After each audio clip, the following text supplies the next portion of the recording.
Welcome back, traveler. Tonight's story takes place in the same snowy world you visited before. If you haven't heard the previous story yet, you may want to start there first. It introduces this world, the markings hidden beneath the snow, and a moment that quietly changed how everything feels afterward. In this story, we return to Aerin and Nira, two friends who move through the snow at an unhurried pace, noticing things others might pass by. Alongside them is Flake, their white rabbit companion, known for his crooked ear, his questionable sense of responsibility, and his unsettling habit of knowing more than he should. If you enjoy cozy, slow-paced stories like this, you're welcome to like the video and subscribe to the channel. It helps these stories reach other travelers who might need a quiet place to rest, and it lets you know when new journeys arrive. This is a continuation of their path. Settle in, let the day unfold slowly, and let's begin.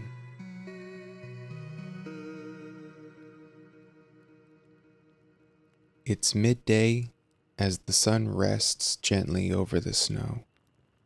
The sun hangs high enough to cast clear light, yet low enough that the cold still holds its place.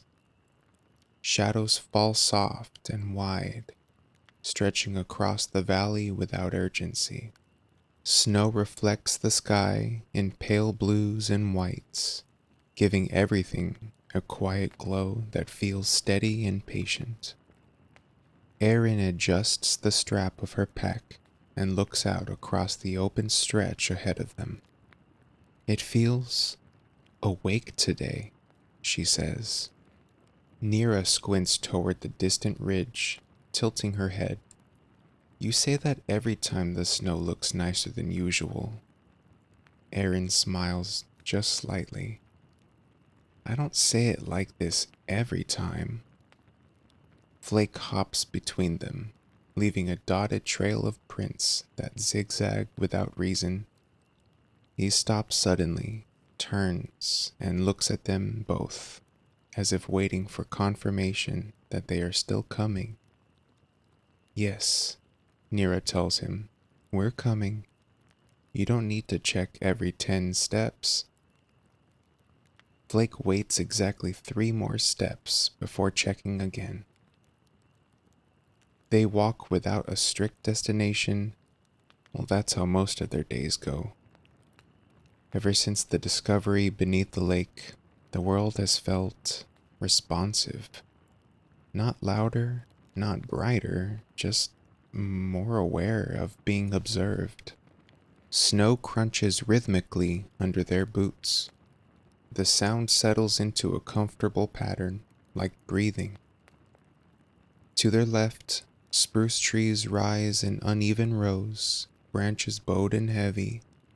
To their right, the land opens into rolling white, broken only by shallow dips and gentle slopes. The sky above stays clear, pale, and calm. Nira stops suddenly. Aerin nearly walks into her. "Look," Nira says. Aerin follows her gaze. Ahead, the snow looks wrong. Not damaged, not disturbed, just different. Thinner in some places, smoother in others, as if it settled more thoughtfully there. Flake has already bounded ahead.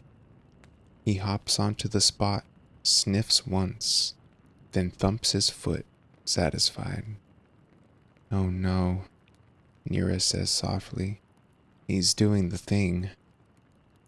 Aerin's shoulders relax and tense at the same time. "He only does the thing when there's something we're supposed to notice." "That doesn't make me feel better," Nira replies, though her smile says otherwise. They kneel and brush the snow aside carefully. Stone emerges. Not a single slab, a wide circle, carved deep into the ground. its surface etched with lines that refuse to resolve into familiar shapes. Curves overlap without crossing. Some lines seem to sink beneath the others, creating a sense of depth that shouldn't exist on flat stone. Nira runs her gloved fingers along one of the grooves. These aren't decorative. Aerin nods. They feel functional. Flake hops directly into the center of the circle. Hey, Nira says, don't. Too late. Flake drops a carrot from his mouth. It lands perfectly in the center, upright, balanced as if placed by hand. He circles it once, then sits. The stone responds. At first, it's subtle. A faint glow blooms beneath the surface, tracing the carved lines in a soft internal light. The glow spreads outward, slow and deliberate, like warmth seeping through frozen ground. Nira's breath catches. Aerin.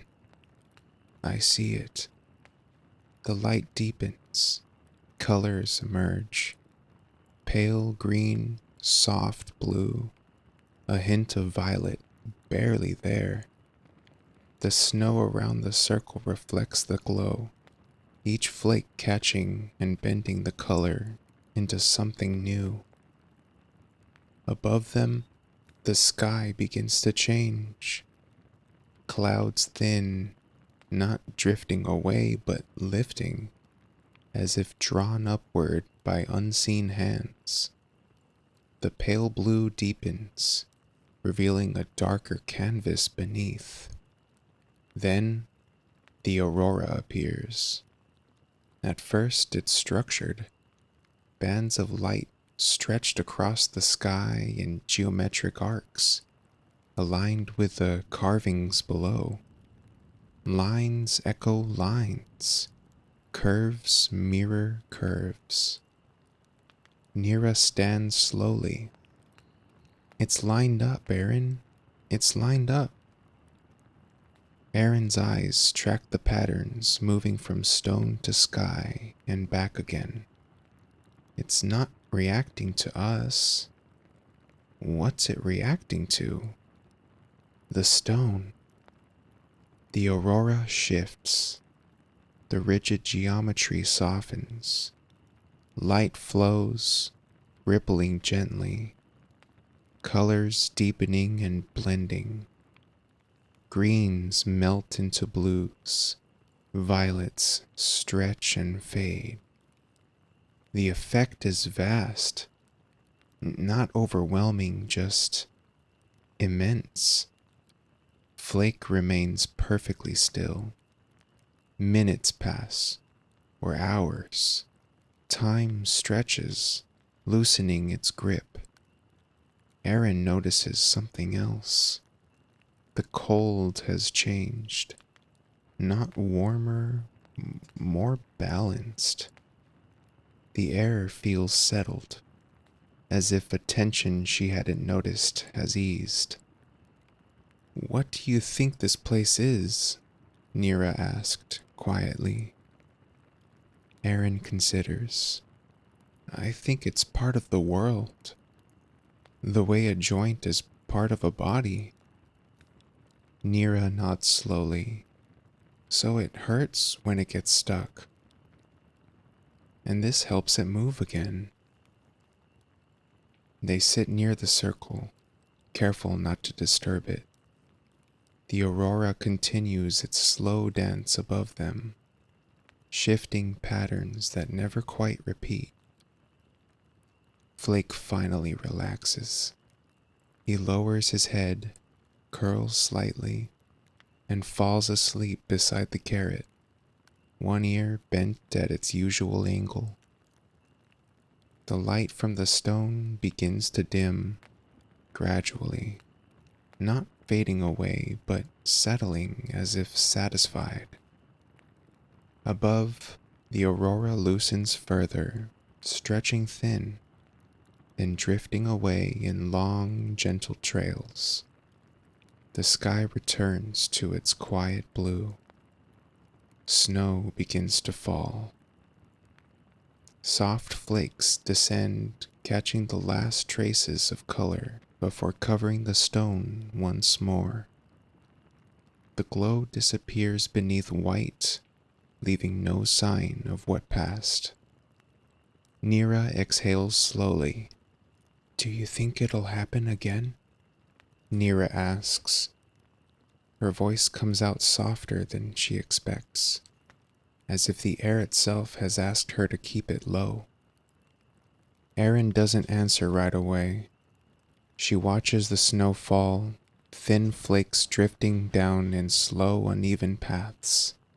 Some land on the edge of the circle, some disappear into the untouched white beyond it. "I think it already has," she says finally. Nira turns toward her. "What do you mean?" Aerin shifts her weight, boots sinking slightly into the snow.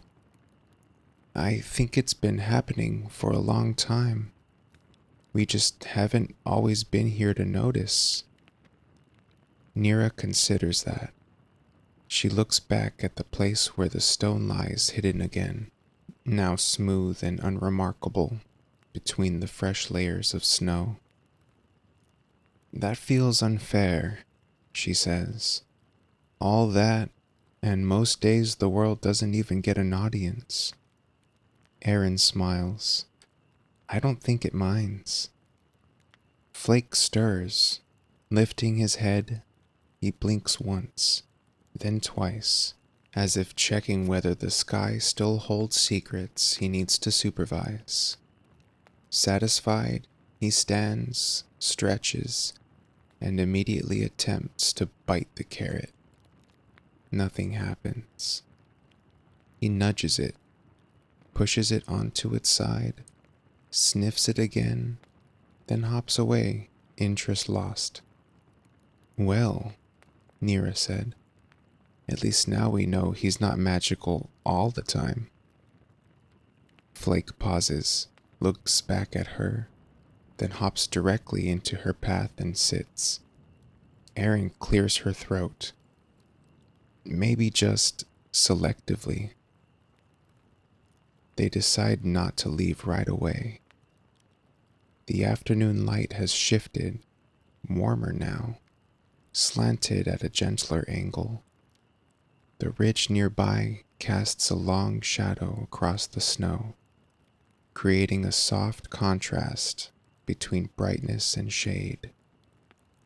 Nira walks the perimeter of the circle, careful, curious. "The carvings," she says.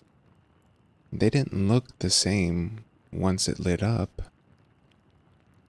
Aerin nods. "Some lines weren't visible before. Or maybe they were, and we didn't know how to see them." They try to trace the patterns again through memory alone, where a line bent, where it dipped, where it seemed to disappear under another. None of it settles into something explainable. That feels important. Aerin sits on a low rise nearby, brushing snow from a flat stone to make space. Nira joins her, leaning back on her hands, face tilted toward the sky. "I thought it would feel bigger," Nira says. "Like something would change forever." Aerin watches her breath fog the air. "Do you feel like nothing changed?" Nira thinks, then shakes her head. "No, I just don't know how to point at what did." Flake hops between them, then digs briefly at the snow with dramatic enthusiasm before stopping, as if embarrassed by his own effort. The snow continues falling, steady now, not heavy, but consistent. Time stretches again, though not in the same way as before. The day resumes its usual pace, but it carries a softness, like a song playing a familiar tune just slightly slower than normal. Eventually, they move on. They follow the slope downward, away from the circle, boots carving shallow paths through the snow. The valley opens ahead of them, broad and quiet. The distant tree line looks darker now, the greens deepened by shadow. They stop near a frozen stream, its surface thick and opaque, snow settled unevenly across it. Nira kneels and taps the ice with her glove. Still solid. Let's keep it that way, Aerin says. They sit beside the stream, sharing bread from Aerin's pack. It's dense and slightly sweet, warmed by the simple act of holding it. Flake circles them, hoping for crumbs. He receives none, but remains optimistic. The sky continues its slow transition. Colors deepen. Pale blues shift towards gray, then soften into the earliest hints of dusk. Nira breaks the quiet again. Do you think the stone wanted us there? Aerin chews thoughtfully. I think it didn't mind. That's not the same thing. No, Aerin agrees. But it's close. They stand and continue walking, angling back toward the valley they know best. The path home feels different now. Lanterns along the way remain unlit for now, dark shapes half buried in snow. The cabin roof appears in the distance, smoke already beginning to rise in a thin, steady line.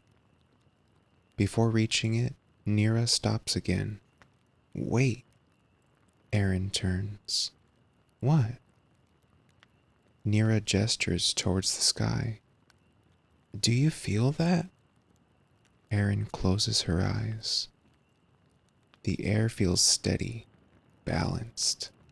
The cold holds without biting. Snow falls evenly. The world feels settled, like a breath fully released. Yes, Aerin says quietly. I do. Flake thumps his foot once, then hops ahead, clearly ready for warmth and dinner. Inside the cabin, firelight welcomes them instantly. Heat gathers around their legs as snow melts from boots and hems. The familiar scent of wool and wood wraps around them like a practiced embrace. Nira hangs her coat, shaking loose a fine dusting of snow. I'm making cocoa. Aerin nods. Extra this time. Flake hops onto the bench and watches closely as water heats and cocoa is poured. He leans forward at a dangerous angle, nearly tipping himself into a mug. No, Nira tells him gently. You had your moment today. He flicks an ear and pretends not to understand. They sit near the fire, mugs warm in their hands, listening to the quiet crackle of logs settling. Outside, the snow thickens slightly, blurring the world between the windows into soft shapes and shadows. Nira stares into her mug. Do you think there are more? More stones? Aerin asks. More places like that. Aerin considers. I think the world wouldn't bother making just one. That answer seems to satisfy Nira. She smiles, then yawns, surprised by it. Night arrives gently, Lanterns are lit. The fire is tended. Flake curls into his basket, already half asleep, ear bent as always. Before turning in, Aerin steps outside once more. The snow has erased all traces of their day. The valley looks untouched, calm and complete. The sky above remains quiet now. No light, no movement beyond the stars. She stands there for a moment, breathing in the cold, then returns inside. The day ends without ceremony. Snow continues falling. The world rests, and whatever listened earlier listens still. Sleep comes when it's ready and stays.